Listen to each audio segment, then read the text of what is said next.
Still going. If they can get this lorry in. Okay, well, welcome everybody. Thank you very much for coming on this not very nice day. I hope you'll find it a useful day today. I think you will. My name is Simon Nitsky. I'm the chair of the organising committee. We'll start in a minute and I'll introduce people.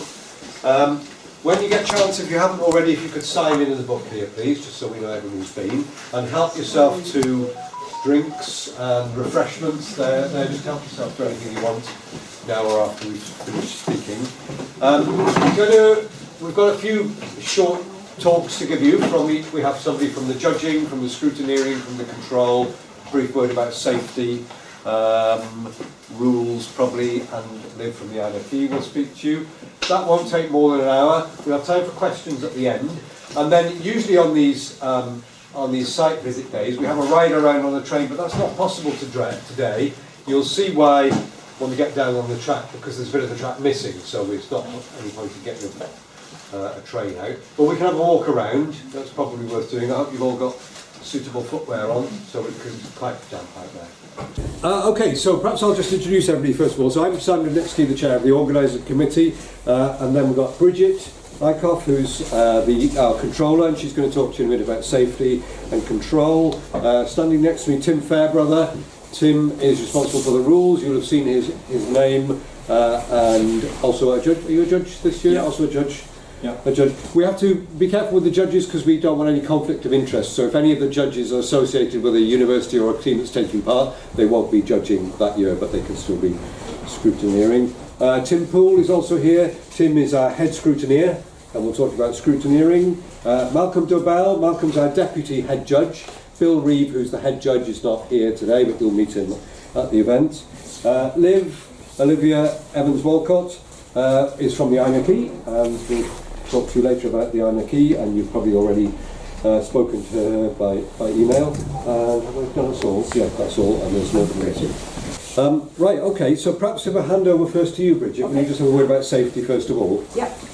Okay, sorry. My notes, just in case I forget something. So, safety. Some of you will be familiar with railways, many of you won't. This railway may be small, but the risks are exactly the same as on a full-size railway. It's not a toy, it's a real railway. So the obvious things: slips, trips and falls. There are lots of things you can trip over. There are lots of things that will be slippery, particularly in weather like today. So rails are slippery, don't stand on rails. Sleepers are frequently slippery, don't stand on sleepers. If you're walking across the track, walk on the ballast. I know it's a bit harder, it's a bit annoying, but it's safer. So slips, trips and falls. Where there are designated walkways, make sure you use them. They are there for your safety. And if you see somebody else walking in the wrong place, please politely point out to them that there's a better way to do it. We need to look after each other as well as ourselves. There aren't any trains moving today, but I'll cover it anyway. Trains are heavy, and you will find out how heavy your locomotive is. The steam engine that we have out on the Sunday at the challenge weekend is probably even heavier. So trains are heavy. They may move when you don't know that they're going to move. They may be hot. They may be electrically live. Don't go up to somebody else's loco and say, "What's that?" and stick your finger in, because it might be hot, it might be live. Look, by all means, ask questions, but don't touch unless you know what you're doing. Trains may move unexpectedly, and we'll tell you this again when you come up to the event, but getting into the habit, before your train moves, every time, sound the horn. That's what the horn is for, to warn people, I'm about to move. And when you're working on your loco, you know this anyway, be very careful about trapping fingers, toes. If you're working on the loco, you've got safety boots, but safety boots can't be perfect. So be careful. Make sure that things don't fall on you, don't fall on your friends. I think that's all for now. Okay, yeah. Thank you very much, Bridget. Next, Tim Fairbrother is going to talk about rules and operational challenge preference as well. Yeah. Thanks, Tim. Okay, morning all. So Yeah, as Simon said, then I'm responsible for authoring the rules, and as part of the committee, then also assist with responding to any questions that you may put in. I'll be judging various of the challenges, including the Ride on Loco challenge, along with Malcolm, who's just adjusting cameras, as well as one or two challenges come the weekend, the challenge weekend in the summer as well. What I'm going to do now is just take you through the structure and the scoring of the challenges, principally the track-based challenges, which you'll be conducting over the challenge weekend. And whilst we're here on site, then as we walk around the track, then I can explain a bit more about where each of those takes place. So just going through the track-based challenges in the order that they are in the rules, which is also the order in which you will undertake them as you go round the track with your loco. The first challenge is the auto stop challenge, where, if you're familiar with it, then the challenge is for your loco to automatically stop at a designated point 25 metres after it passes over a balise or whatever you're using to trigger the braking and the auto stop function. That will be 25 metres before the stop point, and we evaluate how accurately you can stop at that point, but also the time taken. So you need to do it efficiently. The reason we've introduced the time component, that hasn't been in historically every year. We've introduced it in recent years because it prevents you from slowly crawling to an accurate stop, so you have to do it relatively efficiently as well. So that challenge is actually worth 300 points, which is double what some of the other challenges are worth, and 1/3 of the points are awarded where you make a reasonable attempt so you demonstrate the functionality of your system. So you'll get 1/3 of the points, and then the other 2/3 of the points are evaluated based on your accuracy and the time, with 60% of the remainder for the accuracy and 40% for the time component. So that challenge takes place as we go around the railway, leaving the station. We go around a curve, through a tunnel, and then down a bank, and the auto stop challenge takes place at the bottom of the bank after the tunnel. You end the auto stop challenge at a place called the Haven, which is, you'll see it when we get down, it's a building by a lake, and that is kind of a hub of activity during the challenge weekend. At the Haven, the track splits and then goes round a loop and then rejoins, and that loop is used for the second of the track-based challenges, which is the Ride Comfort Challenge. And for that, we fit a small triaxial accelerometer into your loco. So what you're required to do is put onto a magnetic base. So we require you to have a ferrous plate or magnetic plate that the magnet will attach to. That needs to be in a horizontal orientation within your loco so that we can attach the accelerometer onto it. We can attach it on the upper side or the lower side, and then we orientate the accelerometer in the correct orientation to then measure the vibration of your loco, and then we use a calculation according to an EN standard to derive the ride comfort of your loco as it goes around the loop. I say it goes around the loop, it doesn't quite go all the way around the loop. It reaches a point called the Spillway Bridge. Again, we can point that out. That's a spillway that flows out of the lake. The ride comfort finishes at the Spillway Bridge, and that is where we remove the accelerometer, and then from there commences the energy storage challenge. So ride comfort is worth 150 points. Energy storage, like auto stop, is also worth double at 300 points.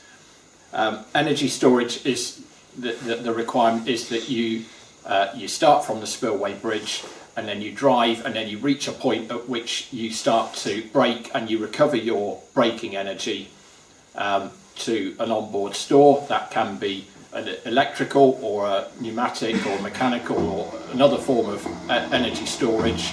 The choice is down to you, and then you use that stored energy to then propel your loco forward again from the point that it's stopped at, having recovered the energy. And we measure the distance over which, how far you can then propel your loco using the recovered energy, and that is how we measure that.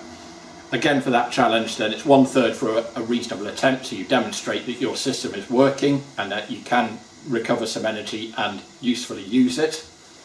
And then the remaining 2/3 is for the distance that you propel yourself. At that point, we've returned to the haven, and then coming back up the bank, so just past where you will have done the auto stop challenge, we do the traction challenge. The traction challenge is worth 150 points, and that is a very simple challenge from a standing start. A couple of metres after that, we measure the time from there to another marker, which from memory I think is it 10 or 15 metres further on. So it's a timed interval, and how quickly can you accelerate or travel between those 2 points. And we measure the time that it takes you, and the quickest gets the most points. All the way round the loop, and indeed on any other movements during the weekend, there is the reliability challenge. So all the assessment of those challenges that I've just been through so far, that is done during what's called your challenge run, which is on the Sunday of the challenge weekend. On the Friday and Saturday, if your loco is functioning, you'll also have 2 runs. So on the Friday, it's a dynamic scrutineering run, so we can check things like you've got a safe braking rate, etc. Saturday is your practice run, which you can use to practice some of the challenges before you go into the competition on the Sunday. So the reliability challenge works across the weekend, and that is worth 250 points. So it was 200 in previous years, but we've increased it, and the reason we've increased it is because there are now additional points for the static scrutineering, which you will undertake on the Friday morning when you arrive. So there are points for static scrutineering are around you being able to pass it first time, you being ready for your allocated slot. Similar to the other 3 runs across the weekend, you'll be penalised if you're late for your allocated slot, or if you cause a delay when you go around on the with your loco around the track, if you need assistance, if you're late back, and things like that. Similarly, for the scrutineering on the Friday morning, if the points are allocated for you being ready to undertake it, and you also get the full points if you pass the scrutineering first time. So I'd really urge you, and Tim will talk more about scrutineering in a few minutes, but to get maximum marks, practice your scrutineering. There is a scrutineering checklist on the website, so practice that before the weekend, and then you'll have a better chance of passing first time and prospectively scoring maximum points for that element of the reliability challenge. There's one other bit of the reliability challenge which happens prior to the challenge weekend, and that is for you to submit a video demonstrating that your loco works, and that there is I think it's continuous running for an hour, so you have to submit a video demonstrating that your loco is working, and then also submit a validation by a chartered engineer that your loco is in working order and complete. So submitting those 2 elements also contributes to your score for the reliability challenge. There are a couple of other challenges which are nominally track based, but don't happen during your run round, although some of them do. I'll go on to those in a minute. The final practical track based challenge is the maintainability challenge of the core challenges. The maintainability challenge is to remove and refit a powered wheel set from your loco, and we time that through a stage process, which is we do it in a stage element so that we can manage the safety, and the judges can validate that you're doing things according to your method statement. And the quickest team to remove and refit the wheel set gets the maximum points. So that happens on one of the one of the roads in the station area, just around where the level crossing is at that end of the building. We try and we tend to do it on the same road for every team, so that it's fair, because the levels of the concrete adjacent to the track up vary. So we do it to maintain some consistency. The final 5 challenges are the optional challenges, which I'm sure you'll all be aware of from the rules. So there is the auto coupler challenge, which is to design and construct an auto coupler which you can fit onto your locomotive, potentially a mating half which sits on the vehicle that you couple to, and then we evaluate the design and we evaluate your speed of going through a coupling and uncoupling process, both hauling and propelling the coupled vehicle, and we evaluate how efficiently you can do that.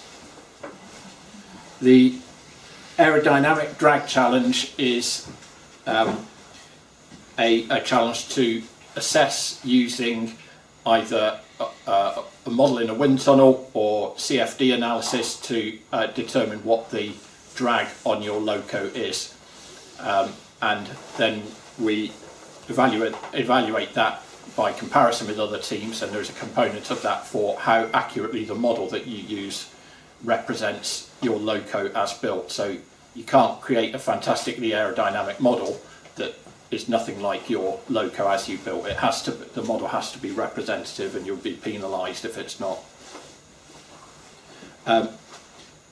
Then there is the location announcement challenge, and this is to provide automatic, audible and visual announcements at nominated points around the track. So as you go round on your challenge run, then your loco should be automatically announcing those locations. There are 2 types of announcement. One is when the loco comes to a stand, and the other is when the loco is passing a location. Passing is relatively straightforward, because when you reach that point and the loco passes, it should make the announcement. Coming to a stop, and this is a tip and based on feedback from previous years, if you do that purely on GPS at the point and you stop before the point, you will not get the announcement when the loco stops. You'll get it when it starts again and goes past the point. So my tip would be to have the location slightly before and have the functionality that it's when the loco stops after the point that it passes. Does that make sense? Rather than having it at the point, and then if you stop a metre or 2 short of the point, or the GPS accuracy means that you haven't actually reached that nominated point, then you won't make the announcement. So that's my tip for the stopping points. It just makes it a bit more challenging, and it means you've got to have 2 types of functionality for that challenge, one for passing and one for stopping, and that is the intent of that in that challenge. And then there is a remote data recording and monitoring challenge, which is to provide various data monitoring signals from your loco, and those have to be remotely fed back to a device, a laptop, tablet or similar device that is located probably at the challenge weekend. There'll be a big marquee, so we'll probably have it linked up to a screen or a projector in the marquee, so that we can see remotely various data streams that are coming from your loco, and we'll assess whether you get continuous coverage as the loco goes around the loop. So you might want to consider the signal and how you can reliably transmit that from your loco at all locations around the track to your device that is here. It'd be very simple if it just sat in the station, but the far extreme of the track is probably around 1 kilometre just over away from here, and it's also in trees, so there's a number of challenges there in getting a reliable signal. The final optional challenge is the ride-on locomotive challenge. So this is where you opt to have your driver sat on your loco and drive it, and there are a number of components to that, which I'll go into briefly. Just to summarise the optional challenges, then your score, the score which will be carried forward to your grand total will be the best of your optional challenges. So to score an optional challenge score, you need to enter at least one of the optional challenges, and then you will score for that. But if you enter multiple, your best optional challenge score will carry forward to your grand total. And the ride-on locomotive challenge has a bonus of 100 points for that if you are fully successful. It's not a guarantee that you'll get more points than the other optional challenges, but there is the potential to score greater than you can in the other optional challenges. So there are a number of components to the ride-on locomotive challenge. Obviously the fundamental thing is to design and then build and subsequently operate your loco with the driver on board. But there are a number of gates that you need to pass through in order to be able to do that. The first one is that you're required to submit a concept design. So the rules state that you are required to submit that prior to further developing your design, and certainly prior to construction. And the reason that we do that is that we want to ensure that your proposals and your concept design is going to be safe. There are a number of things that we're assessing in that. They're all defined in the rules and how we assess that. There are things like, is your driver on the loco within the gauge? The head's not going to get taken off as they go through the tunnel. Is it a stable loco with a driver on board? You've got prospectively a higher centre of mass in your loco, probably around 80 kilos greater mass. Is your loco still stable? It's not going to tip over or the wheels unload as it goes round some of the curves. So how are you going to manage and mitigate that? Can you keep your centre of mass sufficiently low? How is your suspension designed and the controls? Do you need to potentially have mitigations like reducing speed for a certain radius of curves?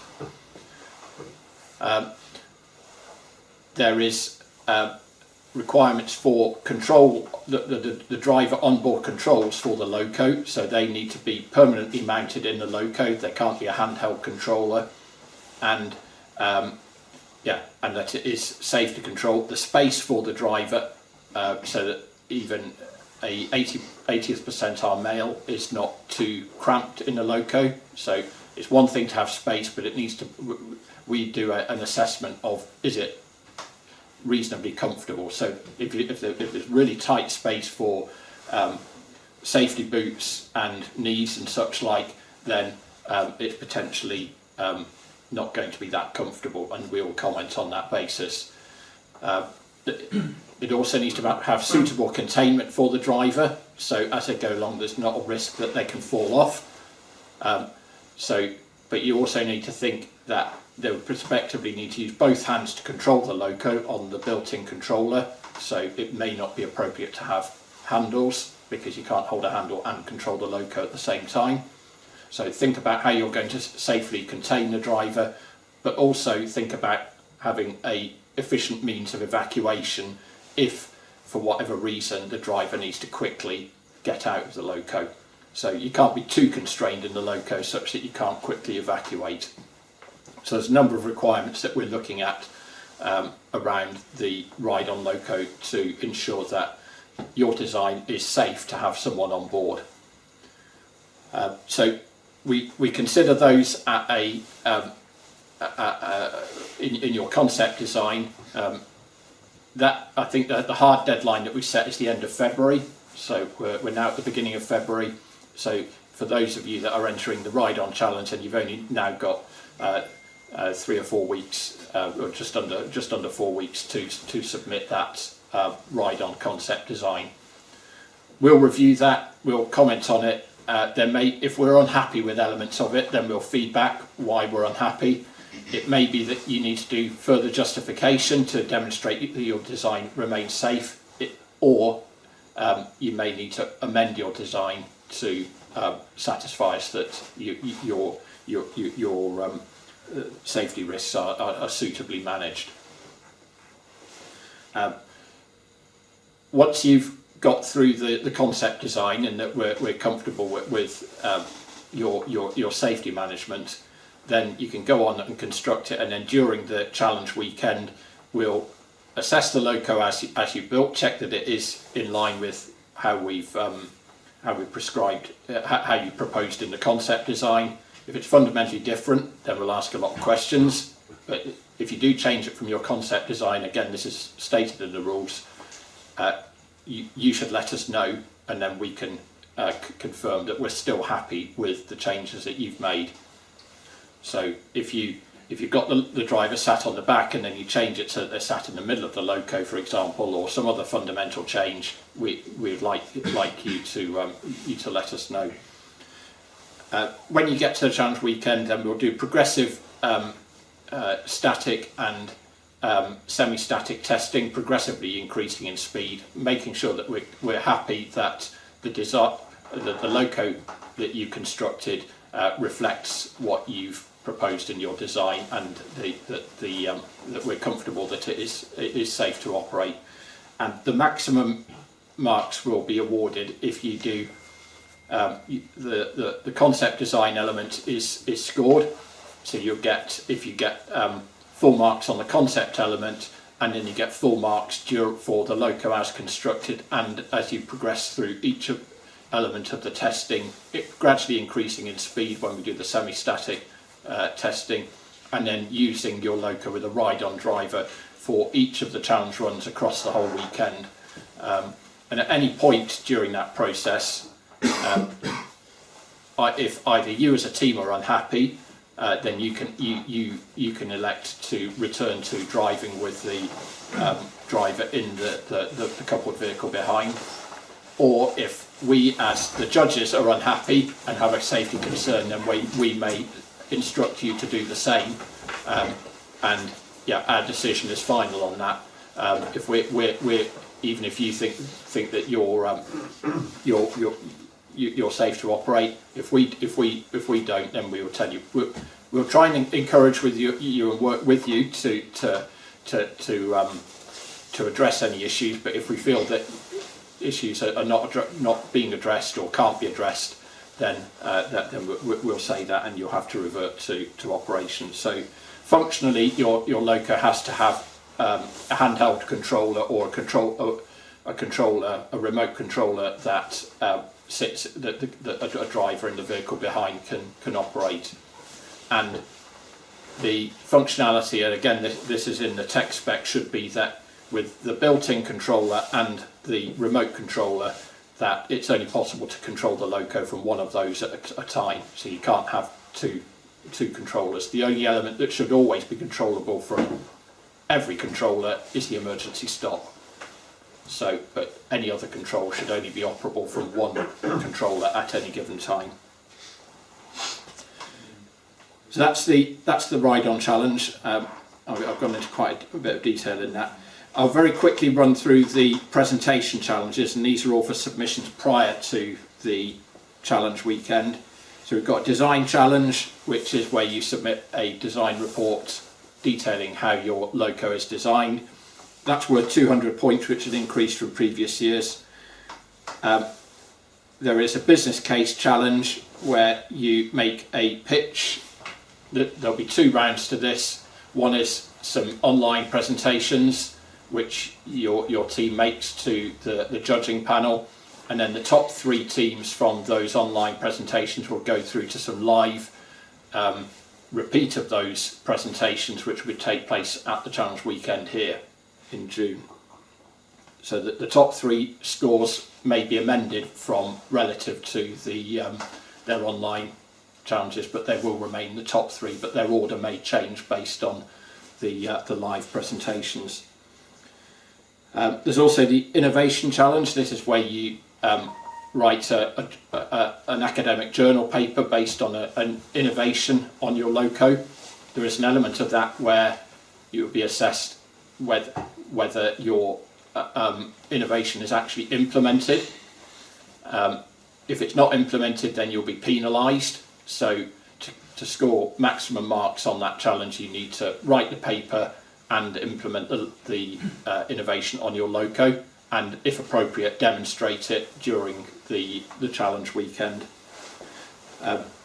Similar to the business case challenge, the innovation challenge, the top 3 will then, as well as writing their paper, they'll be required to present it at the challenge weekend here in June. Finally, there is the loco aesthetic and technical poster challenge. So this is two components. One is to assess the aesthetics or the appearance of your loco, and the second is to submit a technical poster. The technical poster is then assessed against a number of criteria, and that is meant to be informative to both us as judges, but also to spectators that attend the challenge weekend, so they can understand a bit more about the technical features of your locomotive. And they'll all be on. You submit those electronically for the judges to assess in advance, but then you're also required to bring a printed out copy or a large copy. I think it's an A0 format, and it needs to be on a rigid board so that we can stand it up, and that they're put on display down at the Haven building normally, or perhaps in the marquee at the challenge weekend, and then they're available for anyone to look at them. Finally, for entry-level teams, have we got any entry-level teams here today?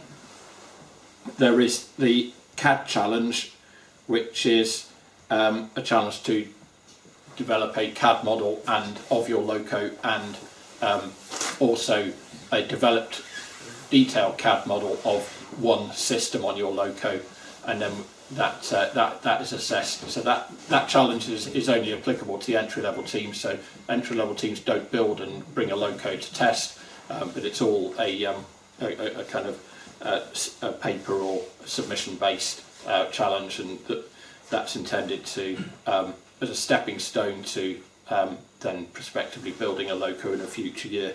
It's understood that new teams, it can be too big a hurdle to design and build a loco in 1 year. So I think that's all of the challenges. In terms of the optional challenges, then Liv, I think you confirmed that I think every team has indicated their optional challenge preferences, apart from one. Yeah, there's one, yeah. So all of the ones that have been...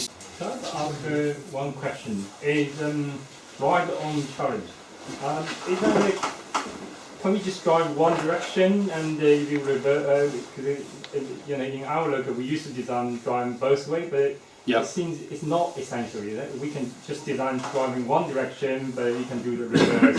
Is that okay? Yes. Yeah, absolutely. So we can now that we've got the turntable, we can always orientate your loco so that it's in your desired driving direction.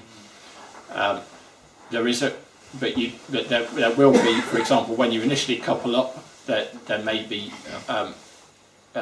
need to do short reverse movements. So as long as you've demonstrated that you have the capability to do short reverse movements, either with mirrors or reversing cameras, or potentially looking over your shoulder, so the driver looking over your shoulder, that is acceptable. But it's fine. It doesn't have to be fully bi-directional, such that the driver can sit both facing forwards and facing backwards.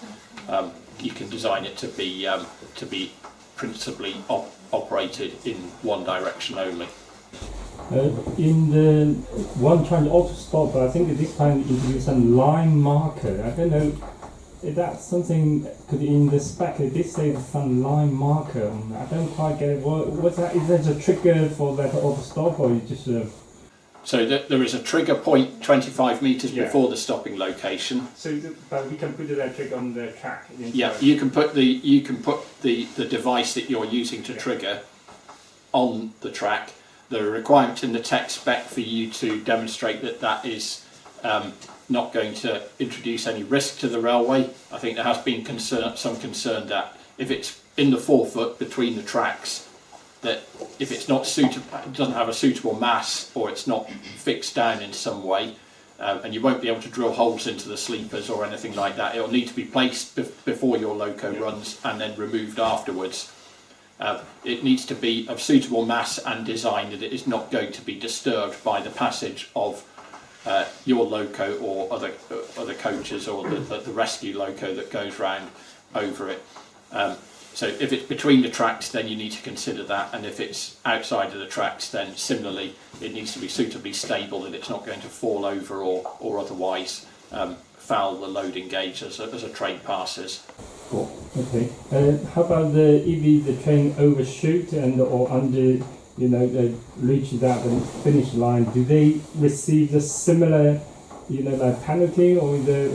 So there is. In the rules, there is a description of how that is assessed, and it's essentially a bell curve. Mm-hmm. So you'll score maximum points if you're in the centre on that and stop at that point. If you're the further away you are, then the formula dictates how many points you get according to that bell curve. Okay. So if you're about, I can't remember what it is. If you're about 3 or 4 metres away, then you'll score 0 points. Okay. So you have the +3, -3. They'll give you the same score. Well, they see the same penalty. I'm just thinking overshoot and So there is there is a bigger penalty if you overshoot. Okay. So I can't remember the exact formula, but it'd be better to. The theory behind that is that if you're it's safer, and then you can always crawl forward again manually. Whereas if you overshoot automatically, then there's potentially a greater safety risk. Yeah, I think it makes sense. Okay, so regarding how to stop. When we test the line sign marker, are we required to activate the braking in that instance, or can we just coast for a couple of meters and then activate the braking afterwards? Whichever you want. It's down to you how you design it. Okay. But it has to be automatic. So what the general expectation is that you have your driver has to demonstrate that they're not manually controlling the loco.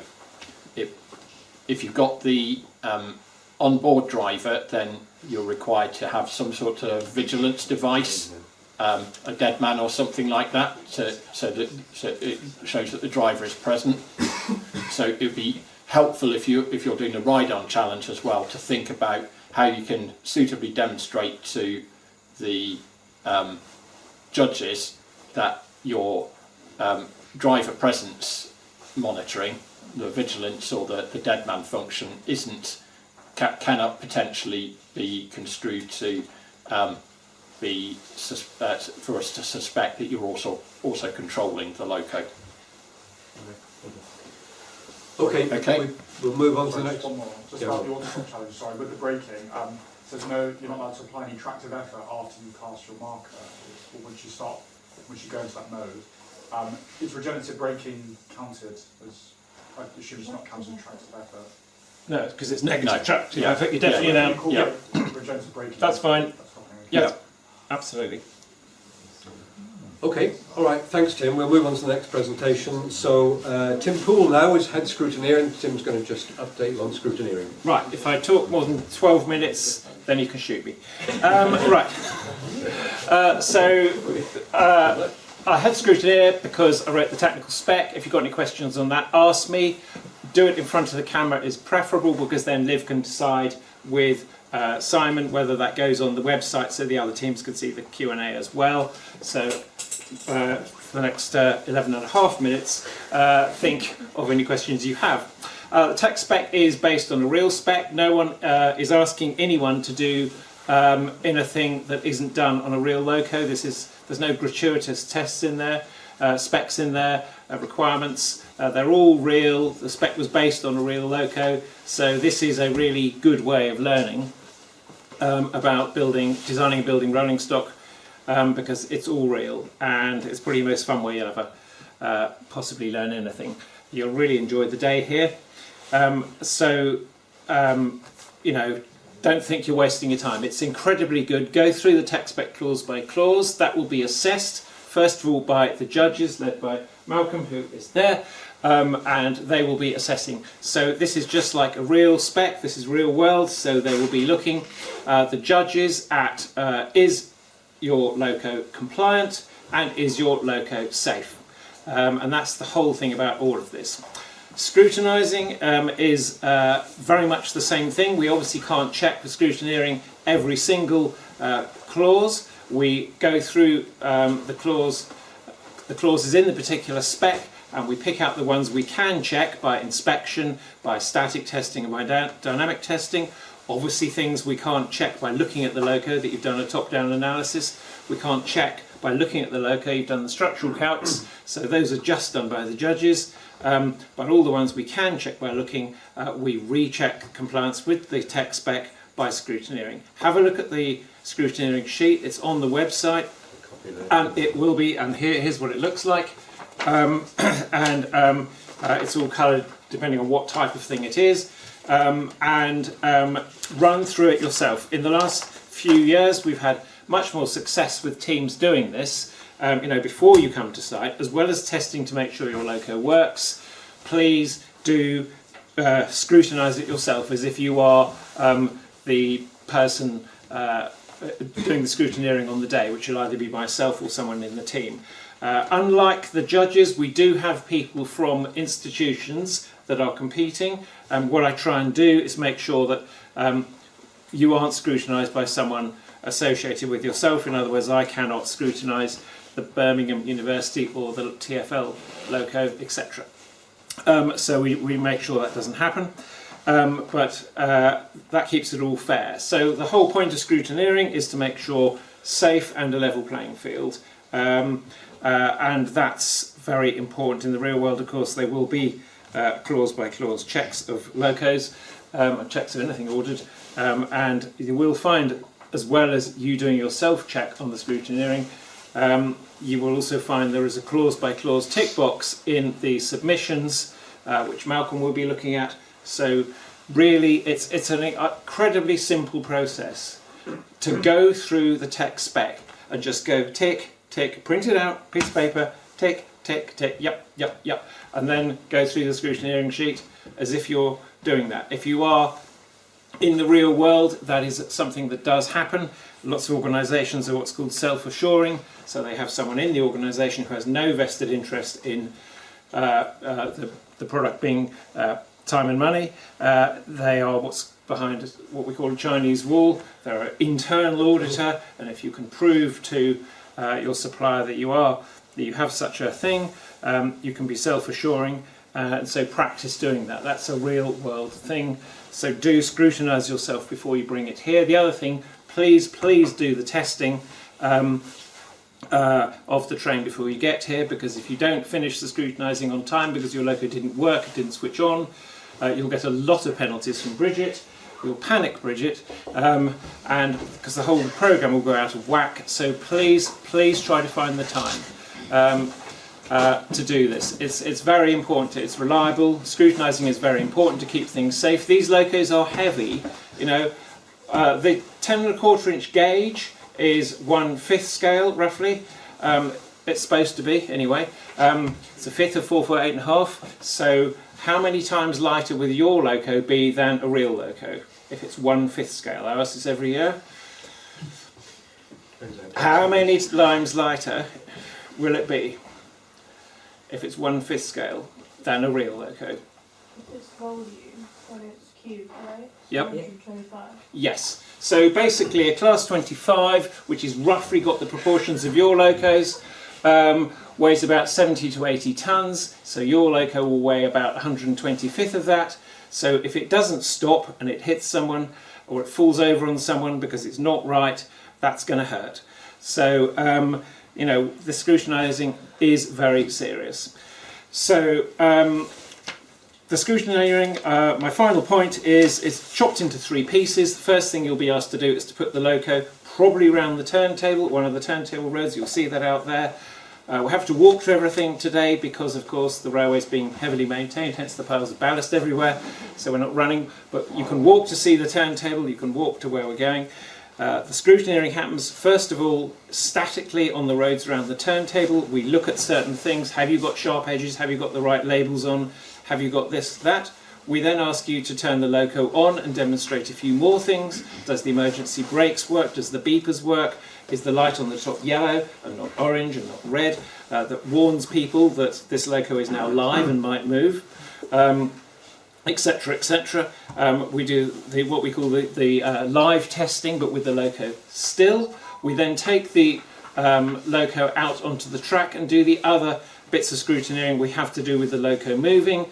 In particular, we check the maximum speed. We don't want the loco going more than 15. You have to prove to us it can't. You also have to prove to us that the display can be read easily by the judges on the day. And finally, you have to prove that the brake rate is the safe brake rate. Do not panic about the fact that when you're doing the dynamic scrutineering, you have got an unbraked trailer behind you, because we have got calculations that deal with that issue. You know, we know obviously it's just pro rata. So three types of scrutineering: static, loco switched on, static, dynamic round the track. And as Bridget will say, you know, if you haven't got your loco working when you bring it here, of course you will not go out and do your dynamic according to the timetable. So that will be a shame, because Bridget will start to take points off you. And she will explain how tight the program is. So please test your loco, scrutinise your loco before the day. That will make things much easier. That's the end of me, otherwise I'll be shot. So any questions have you been thinking? I've got various things here that you might want to come have a look at and talk to us about later. Tim's already talked about where things happen. We've got a map from last year. I've got an example of my timetable from last year. I've also got an even bigger one, which has all the markings on of all the things that changed, which shows that the timetable is dynamic.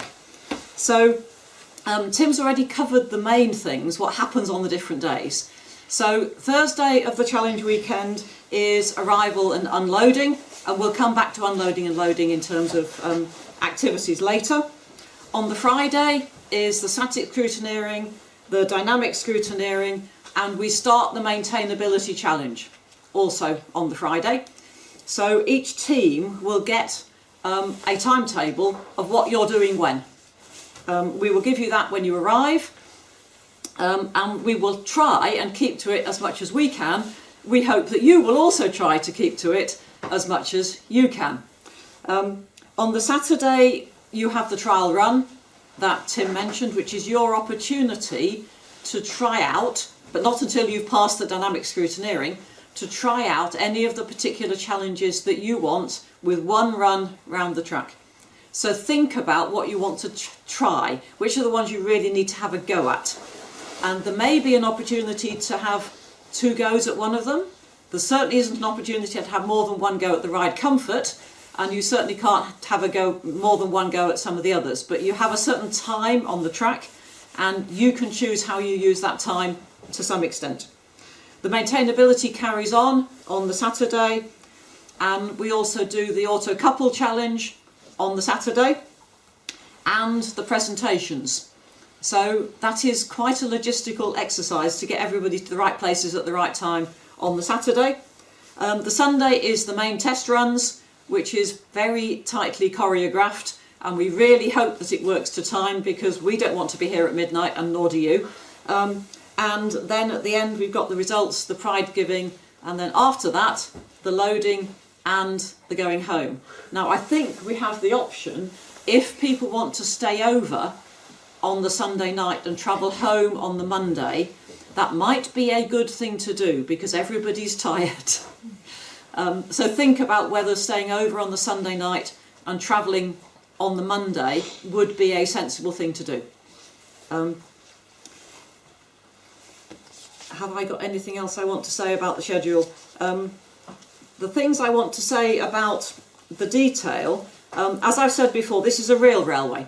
It's just smaller. We keep saying that. The risks are the same. the issues are exactly the same with timetabling. We cannot pick your loco up and lift it over and put it in front like you can on a toy train. It is where it is. If the one in front breaks down, the one behind can't get round it. So timetabling is important. The track capacity is limited. We don't have lots of alternative routes. We have one track. So flexibility is limited, and it helps, as I've written here, it helps if everything goes to plan, but it won't. There is a classic saying of hope for the best and plan for the worst. So if you think about that, hope for the best, but have a plan for if things don't work. And really important, if something is causing you a problem, please tell us. We're not going to get cross with you because we've got a problem. We will try and help you fix it. And Richard and his colleagues from the FSMR will try and help you fix it. And the other teams will try and help you fix it. Don't keep quiet and hope. If you've got a problem, talk to somebody. We may be able to help you. And we might be able to rejig the timetable. So don't keep quiet. Yes, you will get penalties, as Tim was saying, if you're not ready in time. But we try to give everybody the best possible chance. So we won't disqualify you unless there's a real safety issue or something like that. We will endeavour to give you another opportunity. If you don't get the dynamic scrutineering done on Friday, you can do it on Saturday. You lose your test run, your trial, but you can still do it. We're not going to stop you. So we really try and get as many teams as we can to be able to do as much as your loco is capable of. So that's what I want to say about the timetabling and the schedule. I've got examples of the lists and things that you get. We can run through those if anybody's interested. The final thing I want to say, and we'll emphasise this when you come for the actual weekend, is communications. And communications is really important when on site. And the FSMR volunteers run the railway. So they are the safety control for the railway. They provide the signallers, they provide the signalling system. Every train that moves has one of their folk on it as a guard. And the train doesn't move unless the guard says so. The driver controls it, but they only go if the guard says so. It's just the same as the real railway. There's safety rules as to who says that you can go. And the signals are there to be obeyed. Right? Signals are there to be obeyed. There are no ifs or buts. If the signal is red, you don't go. And we will tell you how semaphore signals work. Don't worry about that. So all signals must always be obeyed. And all instructions from the FSMR staff, so signallers, guards, they have to be obeyed. Don't argue with them. They run the railway. If they say we don't go, we don't go. So that's really important. They are absolutely key people, and on every run you will know who is the guard on your train, and you will understand how you communicate with them, and we will make that clear. The other people who always have to be obeyed are the judges. You will have a riding judge on your loco every time you go out. So there will be one of the IMechE volunteers riding with you. Please ask them questions if you're not sure. Don't guess, don't assume. They're very happy to give you information, but if they give you an instruction, it's not optional. Okay? And if you see anything, and I'm not going to do a see it, say it, sorted, well I just have, but if you see anything which you think is unsafe, whether it's you, whether it's somebody else, whether it's one of us, please don't keep quiet. Please say so. Either speak to the individual if you're concerned, or speak to one of us or one of the FSMR folk. We don't want any accidents, so we want everybody to look out for each other as well as themselves. And if in doubt, ask. If it's a logistical question about timetables and things, ask me or one of the other controllers. If it's about the tech spec or the rules, I will say nothing to do with me, and I will refer you to Tim or Malcolm or Bill, one of the judges or one of the scrutineers. They deal with the technical questions about what the spec says and what the rules say. That's not my job. I deal with the timetabling things. But if in doubt, ask. If you're not sure who to ask any of us, and we'll pass you on to the appropriate person. That's it for me at the moment, Simon. Brilliant, thank you, Bridget. Okay, any questions to Bridget? No? No, then we'll move on to judging. Bridget's already mentioned that the judges are very important people, and here's one of them. And I'm very fortunate because most of my fund has been stolen by previous speakers, which is really very helpful. I'm just going to do a few hints and tips from the point of view of judging. The design challenge, Tim mentioned it earlier, it's critically important you use the space that's allowed. We allow you 15 pages on the main report, up to 100 pages, if I recall correctly, on the appendices. Use them. The more you say, it'll be better. And as others have said, the compliance matrix is absolutely critical, not just for you to help you determine whether you've complied with the tech spec, but also for the judges to help them find the information to show that you've complied with the tech spec. But as in real railways, don't assume that complying with the tech spec means the loco will work. That doesn't work in the real world, so why should it work on your locos? The next aspect is the innovation challenge. Is you're required to write your technical paper, but you're required to fit it the loco. Make sure it works on the loco, and make sure you seek out a judge and demonstrate it to them that it works.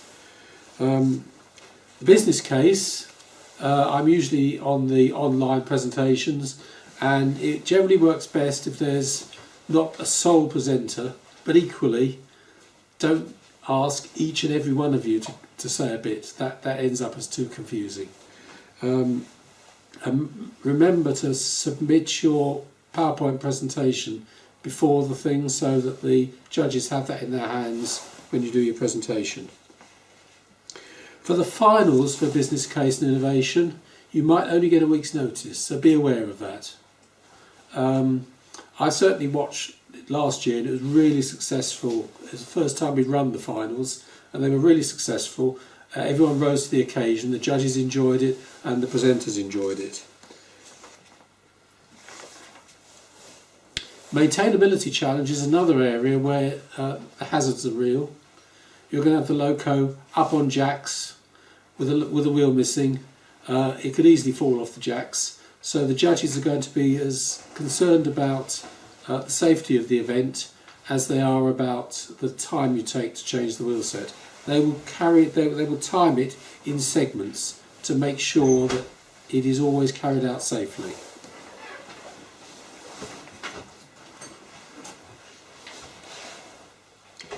The energy storage challenge has proved one of the most difficult of all of them.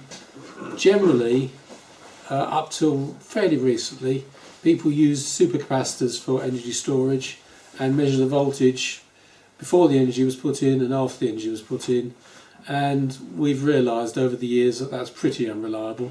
So you need to think very carefully about how you measure the energy that's gone into the energy storage medium, so that you only use that energy to try and motor after you've done that brake effort. And I'm going to go on one more about the optional challenges. Please make sure you submit your written work separately from the design challenge. Some people have put it into the design challenge and it's given us awful problems trying to sort out which pieces of information are where in the various systems. And the last thing, penalties. I'm afraid penalties do happen. One of the most frequent penalties is people failing to sound the horn before they start, which is an absolute requirement. So please don't forget that. We will try and advise you if you've had penalties before the prize giving, because that's something that's won't be immediately obvious to you. But time is tight between the last team competing and the prize giving, so we will generally probably only speak to you if it's the penalties that make the difference between first, second and third. And that's very briefly, that's my lot, because pretty much everything else has been covered already. Any questions? No, thank you. Okay, thank you very much, Malcolm. So we'll go back to Bridget then. You're going to talk about loading and unloading, Bridget. Yep, me again. as you already know, loading and unloading is a high-risk activity. Safety is paramount, but time is also tight. And you can do the sums. We plan to have 14 teams this year, and we plan to have 2 teams loading or unloading at a time. If each team takes half an hour, that's 3.5 hours. If each team takes an hour, that's 7 hours. For 14 teams, 2 at a time. So think about, you don't have a right to more time than everybody else. Everybody has to be efficient. Now there's some things you can do to make that more likely. I'll come back to the safety. I've not forgotten the safety. Plan exactly how you're going to do it. And make sure, for example, that your camping gear is not muddled up with your locomotive. That half hour can include unloading your locomotive. It doesn't include unloading your camping gear and your cooking gear and your football gear and anything else you might want to bring with you. One of the teams had a very nice foot massage one year. So anything else that you want to bring with you, make sure that you pack it separately so that it can be taken out either before your loco, over the other side of the field, or after your loco, and it's not round your loco, so you have to do the whole thing all in one go. Right? That message got through. And the same thing for your supporting tools. You want to bring supporting tools. There isn't a huge amount of space, so don't bring absolutely anything you might ever want, but do bring the things that are going to be useful. The Sheffield guys have got a very, very well organised set of tools. They're very well equipped. So if you want some hints, I would suggest you talk to the Sheffield team, representative over there. But bring what you think you'll need, but don't bring more than you need, because you've got to look after it. And there isn't a huge amount of space around the turntable. And also make sure that that can be unloaded separately, so you're not clogging up the unloading area while you're unloading the ancillary stuff. In terms of what's going to be available, it's not done yet, but one of the roads on the turntable will be extended and will be slightly raised. It's not going to be raised more than, what, 300 or 400 mil? If that. Above ground level. 300 max. Yeah. 300 above, maybe above ground level. And we're hoping, no guarantees, that there will be some form of ramp which can go from that to a van. We do not think it is realistic to have that going up to the level of something like a Luton van with a tail lift, because it's just too high, the slope is too great, the risks are too great. But for something like a transit van, there's some builders just along the road from where I lived this morning, and they came with a transit van with a mini digger in it, and they just ran it out on a ramp. So that sort of height is actually much more practical to get your loco down from. The other suggestion that one of the committee made was you can hire horse boxes. Horse boxes have a sensible level floor. They're not the height of a Luton van. So please be very careful how you think about transport. And the tail lift may be an attractive option in theory, but check very carefully what the load capacity is of the tail lift if you're planning to fit your loco on a tail lift. And also work out how you're going to get it on and off the tail lift, if the load capacity is okay. We will check that the load of your the weight of your loco and the load capacity that your van is stated for in terms of the lift, if you're using one. We suspect that in the past some of those have not been complied with, and that is not appropriate, it's not sensible. If you can, bring your loco in chunks, so one bogie, the other bogie and the body, each of those will be a more manageable weight, and you can unload them separately. So think about it carefully and practice. Put the loco in bits or whatever into the van, run it round a bit, shake it about a bit, run it over some rough streets, and then try taking it out again and make sure it still works. The number of times people say, well, it worked when I put it in. Yes, it worked when you put it in, But have you tried shaking it about, and how many of your wires come loose when you shake it about by running over places like this? Think about it, practice it. Or the average pothole. Or the average pothole on the streets outside the uni, yes, or the average pothole anywhere. So that's what I want to say about supporting the loco. We hope that we will have a ramp, I've said that. We had wondered about using the scissor lift that Network Rail very kindly donated to the railway, but having the Sheffield team and others looked at it, and it actually doesn't work we want, because it's not actually big enough, and if you put an extension on it then you get into stability issues. So there will not be a hydraulic lift.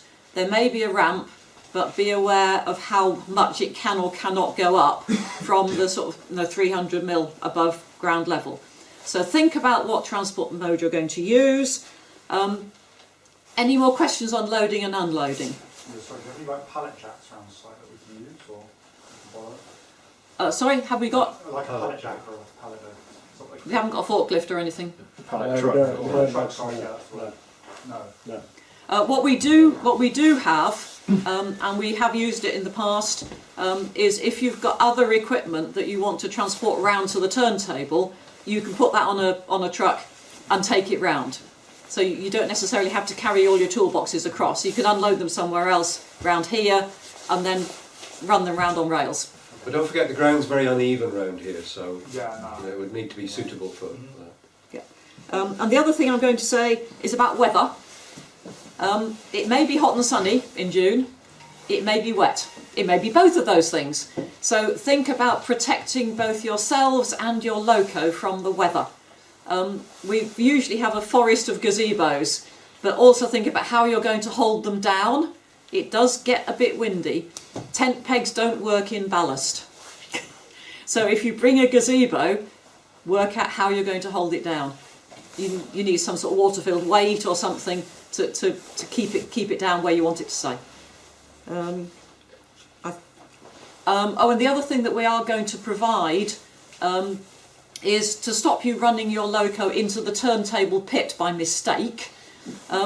What we discovered works best is Hessian bags full of ballast. So we are happy to provide the bags if you want to bring your own. Little chocks and things simply don't work. The locos just go over them. But sandbags, effectively, are very effective at keeping your loco where you want it to be. They're a very good safety aid. And there will be ballast that you can use to fill up a bag. So if you want to bring some of your own bags as well, bear that in mind. Anything I've missed? Don't think so, Bridget. Okay. Thank you very much. Okay, so last but not least is from the IMechE, Olivia Evans-Walcott. Liv, you've probably, if you've been emailing, you've probably emailed Liv. Yeah, or you probably met me at the team networking day. But I haven't really got a lot to add other than we've got about 5 teams that have signed up for the Vampire Pro licence provided by Atkins.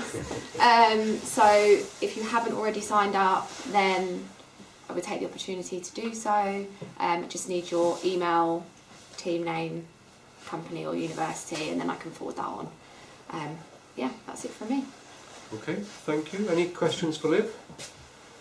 Do get hold of the Vampire software. It's very useful if you haven't used it, a software tool for analysing the dynamic behaviour of locomotives, and it's a special version of it which is for this gauge and for this competition. And there's some training videos that are online which you can watch, so you don't have to be too worried about how to use it. Just send an email to Liz. Yeah. Any other questions for the IMechE? All right, we've overrun very slightly, sorry about that, but any questions generally now? Anything else? But you can ask us questions on the way round.